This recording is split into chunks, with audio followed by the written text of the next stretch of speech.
Right. దేవుని యొక్క నామమునకు స్తోత్రం కలుగునుగాక. నేను ఎన్ఎస్పి గ్రూప్ చర్చ్ కౌన్సిల్లో ఉన్నటువంటి హోలీ ట్రినిటీ సంఘ కాపరిగా, నా పేరు రెవరెండ్ వి విశ్వం. డోర్నకల్ అధ్యక్ష మండల కార్యదర్శిగా, ఒకవైపు పాస్టర్ చైర్మన్గా ఈ సంఘంలో పరిచర్యలు అందిస్తున్నాను. ఈరోజు క్రైస్తవ విశ్వాస జీవితంలో చాలా ప్రాముఖ్యమైనటువంటి రోజుగా ఈ గుడ్ ఫ్రైడేని క్రైస్తవులందరం కూడా చాలా ఘనంగా సెలబ్రేట్ చేసుకుంటూ ఉంటారు.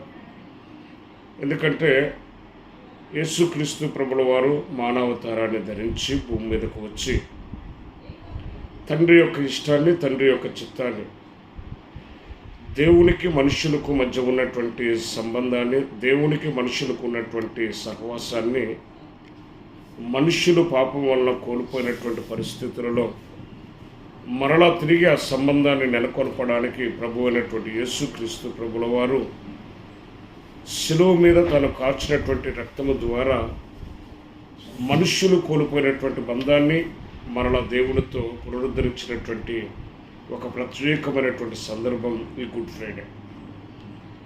క్రైస్తవ విశ్వాస జీవితంలో సంవత్సరానికి చాలా శుక్రవారాలు ఉన్నాయి, కానీ కేవలం ఈ శుక్రవారం గుడ్ ఫ్రైడేగా పిలవడానికి కలిగినటువంటి కారణం ఏంటంటే, దేవుడు చేసినటువంటి త్యాగపూరితమైనటువంటి, ఒకటి పాపము నుండి విమోచింపబడ్డాం, రెండు శాపము నుండి విమోచింపబడ్డాం, మూడవది నీతిమత్వంలోనికి దేవుడు మా జీవితాలను బయటకు తీసుకుని వచ్చాడు, నాలుగవదిగా నిత్యత్వము అనేటువంటి దానికి దేవుడు మన జీవితాలను చేర్చుకోవడమే. అంటే ఈ శుక్రవారానికి ఉన్నటువంటి ఒక ప్రత్యేకత.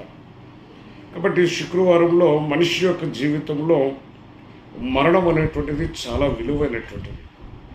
ఎందుకంటే మరణించేటువంటి వ్యక్తి ఏం మాట్లాడతారా, ఏం చెప్తారని లోకంలో ఉన్నటువంటి ప్రజలందరూ ఎదురు చూసేటువంటి ఒక ప్రత్యేకమైనటువంటి సమయం. కానీ యేసుక్రీస్తు ప్రభుల వారు శిలువ మీద మాట్లాడుతూ తాను శిలువలో పలికినటువంటి ఆ 7 పలుకులు ఇప్పటికీ కూడా క్రైస్తవులుగా కొన్ని సంవత్సరాల నుండి 7 మాటలను ప్రతి గుడ్ ఫ్రైడే రోజు ధ్యానం చేస్తున్నామంటే ఆ మాటలకు ఉన్నటువంటి విలువ, ఆ మాటలకు ఉన్నటువంటి ప్రాముఖ్యత, ఆ మాటలు చరిత్రను, ప్రపంచంలో ఉన్నటువంటి మనుషులను ఏ రీతిగా ప్రభావితం చేశాయని చెప్పడంలో ఏమాత్రం కూడా సందేహం లేదు.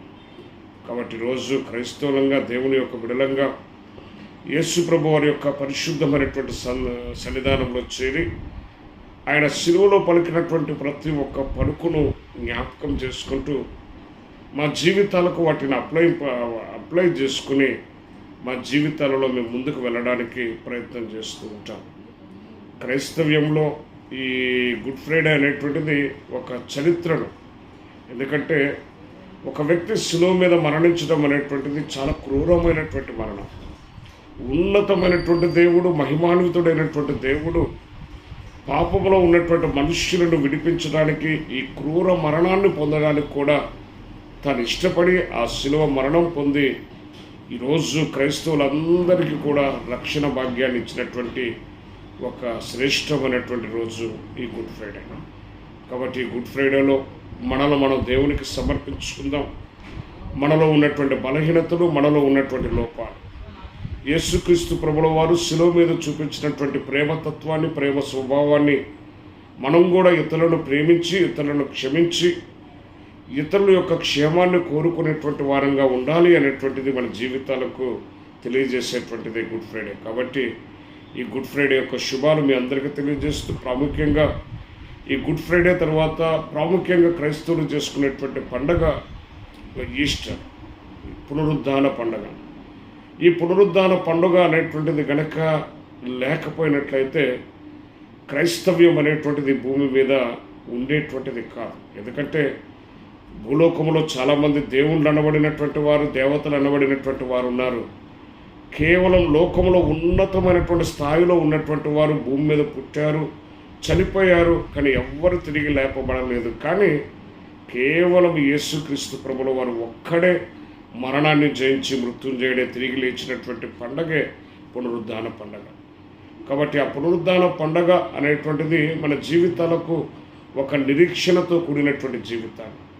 ఆ పునరుద్ధాన పండగ అనేటువంటిది మన జీవితాలకు దేవుడు మేలుకరంగా చేశాడని చెప్పడంలో ఏమాత్రం కూడా సందేహం లేదు. కాబట్టి ఈ రోజుకి క్రైస్తవ్యం అనేటువంటిది భూమి మీద మనుగడను కొనసాగించగలుగుతుందంటే ప్రభువారు తిరిగి లేచాడు అని మనం బలంగా నమ్మటం, విశ్వసించడం, ఆ మార్గంలో కొనసాగడం. కాబట్టి ఈ సీజన్లో ఈ 40 రోజుల ఈ మండలిక కాలంలో చాలామంది చాలా నియమ నిష్టలతో ఈ 40 రోజులు చాలా భక్తితో, చాలా ప్రవృత్తితో దేవుని యొక్క పరిశుద్ధమైనటువంటి సన్నిధానంలో చేరి మాకు ఇష్టమైన వాటిని ప్రక్కకు పెట్టి దేవునికి ఇష్టమైనటువంటి వాటిని ఆచరించి అనుసరించి ఆ మార్గంలో మేము నడుస్తూ, ఒకటి గుడ్ ఫ్రైడే సెలబ్రేట్ చేసుకుంటాం, రెండవది ఈస్టర్ పండుగను సెలబ్రేట్ చేసుకుంటాం. కాబట్టి ముఖ్యంగా ఈనాడు ఖమ్మం పట్టణంలో ఉన్నటువంటి, ముఖ్యంగా ప్రపంచంలో ఉన్నటువంటి దేవుని బిడ్డలందరికీ కూడా ఈస్టర్ శుభాలు హోలీ ట్రినిటీ చర్చిన తెలియజేస్తూ ఉన్నాం. ఇట్లు హోలీ ట్రినిటీ దేవాలయం సంఘ కాపరి రెవరెండ్ విశ్వమయ్య గారు, అదే రీతిగా పాస్టేట్ కమిటీ సభ్యులతో మీకు మా ప్రత్యేకమైనటువంటి వందనాలు. Thank you.